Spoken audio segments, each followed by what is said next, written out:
안녕하세요. 우리 아이를 위한 클릭 우아클의 김규현입니다. 엄마가 되면 소아과 의사를 떠나서 되게 스트레스 받는 게 뭐냐면요, 집에서 애들이 어디가 아프다고 하는 거예요. 제가 늘 주변에서 많이 들었던 게, 야, 너는 소아과 의사라서 엄마 하기 진짜 편하겠다라고 했는데, 엄마 배 아파 하고 오면 진짜 저도 어쩔 때는 얘가 왜 이러지? 라고 생각을 할 때가 많습니다. 배 아픈 이유가 진짜 많아요. 가장 흔한 원인 두 가지는 바로 응아가 나오는 신호와 음식을 많이 먹어서 이 두 가지인 것 같아요. 그래서 저조차도 아이들이 배가 아프다고 하면 제일 먼저 물어보는 게, 너 아까 뭐 먹었어? 많이 먹었어? 가서 응아에 앉아가. 이렇게 얘기를 해요. 기침편에서도 말씀을 드린 적이 있는데요. 어떤 증상이 있을 때는요, 그것을 나누는 여러 가지 기준들이 있어요. 근데 그 중에 하나는 기간입니다. 급성이냐 만성이냐를 놓고 이야기를 우리가 많이 하잖아요. 복통에 있어서 만성복통의 기준은 2달 이상 증상이 지속되는 경우를 의미합니다. 그러면 우리 아이들이 갑자기 배가 아프다, 급성복통이죠. 제일 먼저 해야 될 게 응급 상황이냐, 그래서 수술을 해야 되는 거냐, 이것을 구분해 주는 게 가장 중요할 것 같습니다. 병원을 빨리 가셔야 된다, 이렇게 생각하는 질환들은 나이에 따라서 조금씩 다르기는 한데요. 보시는 표처럼 연령에 따라서 위험한 증상들이 의심이 되니까 병원을 빨리 가셔야 되는 병들이 있습니다. 신생아 경우에서는 애가 너무 심하게 보챈다, 어떻게 우는 게 조절이 안 된다, 계속 토하고 뭔가 애가 배가 빵빵하게 불러져 오는 느낌이 난다, 애가 잘 못 먹고 자꾸 처지고 다리를 이렇게 쪼그리면서 운다, 그런 경우에서는 일단 병원을 급히 가보시는 게 좋아요. 아이들 같은 경우에서는 이물질을 섭취하는 경우에서도 우리가 많은 주의를 주어야 되는데요. 솔직히 아이들이 놀다 보면 뭘 어떻게 먹는지 우리가 세심하게 보기가 쉽지가 않잖아요.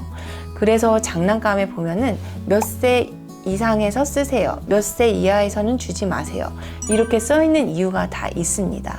우리가 통상적으로 얘기를 할 때요, 5cm보다 긴 물체를 삼켰을 경우에서는요, 위에서 소장으로 넘어가는 그 문을 통과하기가 쉽지가 않아요. 그래서 제가 어떤 물건을 삼켰는지가 중요하다라고 말씀을 드리는 거예요. 이거는 제가 이전에 한 몇 년 전에 협진을 받던 아이의 케이스인데요. 그 아이가 동전 모양의 작은 자석 있잖아요.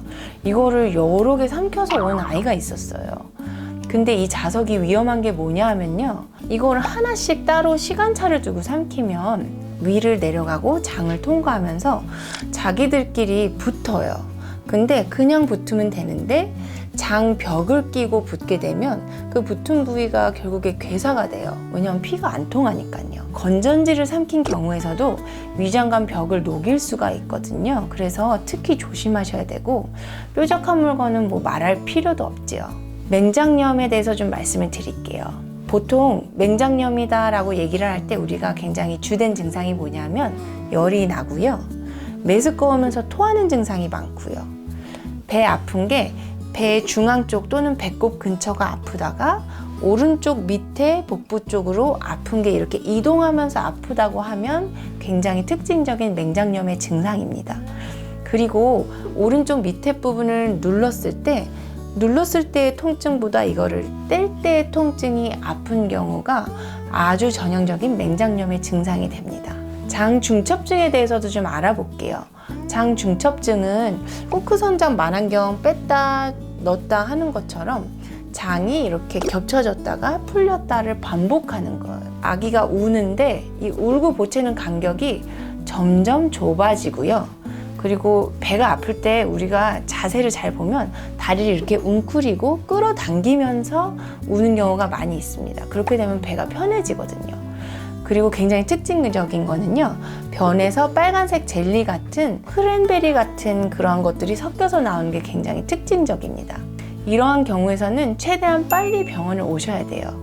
이 치료 방법이 여러 가지가 있는데 조금 빨리 오신 경우에서는 이 풀렸다가 꼬였다가 하는 게 조금 더 유동적이기 때문에 수술이 아닌 감압 방식으로 풀 수가 있기 때문이죠. 복통 응급 상황 중에서 트라우마에 의한 경우도 생각을 해보셔야 되는데요. 어디에 세게 부딪혔다거나 아니면 자동차나 자전거에 부딪혔다거나 이러한 경우도 응급 상황이 될 수가 있어요. 그래서 배가 아픈 경우에서는 혹시 다친 적이 없는지를 같이 봐주시면 좋고요. 얼마 전에 정인이 학대 사건도 그렇고 최근 들어서 아동 학대 사건들이 많이 뉴스화되고 있는데요. 배 안에 장기들이 많이 손상이 됐었잖아요. 그러니까 우리가 눈을 크게 뜨고 주변 아이들을 잘 살펴보는 게 어른들의 의무가 아닐까 싶습니다. 이렇게 표나 제가 말씀드린 증상을 통해서 응급인지 아닌지를 조금 구분을 하게 되면 그 다음부터는 나이에 따라서 흔한 원인들 위주로 생각을 해 보실 수가 있어요. 특히 신생아에서는 영아산통이 많은 부분을 차지하고 있거든요. 재미난 거는요, 바이러스 감염이나 목이 아픈 인두염만으로도 배가 아프다는 사실이에요. 아이들이 감기가 걸려서 병원에 왔을 때 배가 아프다는 얘기도 하던데요 라고 엄마들이 가끔 말씀을 하시거든요. 첫째로는 온 몸에 염증 물질들이 막 돌아다니면서 여기저기 괴롭히기 때문에 장 점막도 좀 부어서 배가 아플 수 있어요 말씀을 드리고요. 둘째로는 바이러스 자체가 장도 같이 공격을 할 수가 있어요. 나이에 따라서 원인도 다르지만 어느 쪽이 아픈지에 따라서도 조금 생각을 해보실 수가 있어요. 이 인체 해부도인데요. 우리가 많이 보시는 배 안쪽의 사진입니다. 우리 배를 이렇게 크게 4등분을 해보면 오른쪽 위쪽은 간이나 담낭, 췌장이 있고요. 위쪽 왼쪽은 비장이 있어요. 그리고 위도 있고요. 아래쪽 오른쪽은 아까도 설명드린 맹장이 있고요. 아래쪽 왼쪽은 이제 대장이 내려가서 직장과 항문으로 가는 방향이에요. 특히 왼쪽 밑에가 아픈 경우에서는 변비인 경우가 있습니다. 그래서 어느 부위가 아프냐에 따라서 의심을 하는 부분들이 조금씩 달라요. 아이들 같은 경우에서는 저희 딸들도 가끔 그러는데 배꼽 주변이 아프다고 하는 경우가 참 많아요. 그런 경우에서는 크게 걱정하지 않으셔도 됩니다. 왜냐하면 그 부위에는 소장만 있기 때문에 거의 응급 상황이 없고 대부분 저절로 좋아져요. 하지만 정말 중요한 것은 아이들은 자신의 증상을 정확히 어른들처럼 표현할 수 없다는 겁니다. 그래서 아이들이 자꾸 처지거나 배를 손만 대도 아파한다. 그리고 먹지 못하는데 계속 토한다.